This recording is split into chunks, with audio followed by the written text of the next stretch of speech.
Big boss Malayalam season 7 ഇന്നലത്തെ എപ്പിസോഡിന്റെ തുടക്കത്തിൽ ഒരു സംഭവം കാണിച്ചിരുന്നു. അനുമോളുടെ പ്ലാച്ചിപ്പാവയുമായിട്ട് ബന്ധപ്പെട്ടിട്ടുള്ളൊരു സംഭവമാണ്. അത് ജിഷിനെടുത്ത് സ്വന്തം ബെഡിലെടുത്ത് മാറ്റി വെച്ചിരിക്കുകയാണ്. തിരിച്ചു കൊടുക്കുന്നുണ്ടാവും, അത് കാണിച്ചിട്ടില്ല എപ്പിസോഡിനകത്ത്. ജിഷിൻ അത് മാറ്റി വെച്ചത് നമ്മൾ ഈ കഴിഞ്ഞ ദിവസം കണ്ടപോലെ ഒരു കളിയാക്കലും ബുള്ളിങ്ങും ഒക്കെ അനുമോളെ നേരിടുന്നതായിട്ട് കാണിക്കുന്നുണ്ട്. എനിക്ക് ദേഷ്യം വരുന്നു, തിരിച്ചതാന്നൊക്കെ പറഞ്ഞ് അനുമോൾ റേസ് ആവുന്നുണ്ട്. ഇതിൽ എനിക്ക് പറയാനുള്ളത് എന്താണെന്ന് വെച്ച് കഴിഞ്ഞാൽ, അനുമോൾ അവരുടെ ആ ഒരു പേഴ്സണൽ ബിലോങ്ങിങ് ആയിട്ട് ആ വഴി നടക്കുന്നതിന് ഇവർക്കൊക്കെ ഭയങ്കര ചൊറിച്ചിലാണ്. അനുമോൾ എന്തുകൊണ്ടാണ് അതുമായിട്ട് ആ വഴി നടക്കുന്നത് എന്നുള്ളതിന് എനിക്കൊരു റീസൺ എനിക്ക് കണ്ടെത്താനായിട്ട് സാധിച്ചിട്ടുണ്ട്. അതിനെപ്പറ്റി നമുക്ക് സംസാരിക്കാം. അപ്പോൾ ജിഷിൻ, ഷാനവാസ്, അക്ബർ ഇവരുടെ കാര്യമാണ് കേട്ടോ പറയുന്നത്. ഇവർക്കൊന്നും വയ്യേ, അതോ എന്തിന്റെ കേടാണ് ഇവർക്ക്? അനുമോൾ ആ പാവയുമായിട്ട് നടക്കുവോ ഇരിക്കുവോ കിടക്കുവോ എന്താന്ന് വെച്ചാൽ ചെയ്യട്ടെ. ഇവർക്കൊക്കെ എന്തിന്റെ സൂക്കേടാണ്? ഇതിങ്ങനെയൊക്കെ കളിക്കുമ്പോൾ എന്ത് ഭയങ്കര മാരകമായ ഗെയിമേഴ്സ് ആയെന്നാണ് ഇവരുടെയൊക്കെ വിചാരം. ഒരു ഗെയിമറും ആയില്ല, വെറുതെ ബുള്ളിങ് എന്നുള്ളൊരു പേരിട്ട് മാത്രമേ പ്രേക്ഷകർ ഇതിനെയൊക്കെ കാണുള്ളൂ.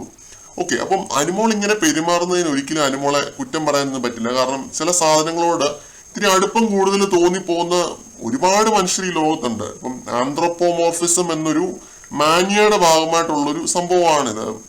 ആന്ത്രോമോപോർഫിസം എന്ന് പറയുന്നത് ആ ഒരു വേർഡ് നിങ്ങൾ അടിച്ചു നോക്കിയാൽ മതി.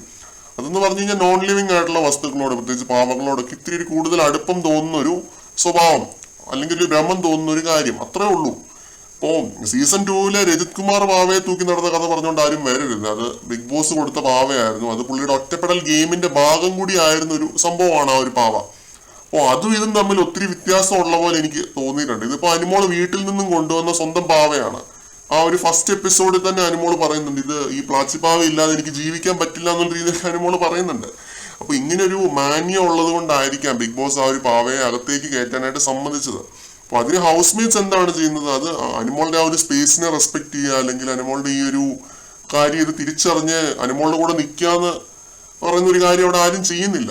ആ പാവയെ എടുത്ത് മാറ്റി വെച്ച് കളിക്കുക, തൂക്കിയിടുക, എറിഞ്ഞു കൊല്ലുക, എറിഞ്ഞു കളിക്കുക, ഇങ്ങനെയൊക്കെ ചെയ്യുമ്പോൾ വലിയ മാരക ഗെയിമേഴ്സ് ആയി എന്നൊക്കെയാണ് ഇവരുടെയൊക്കെ വിചാരം.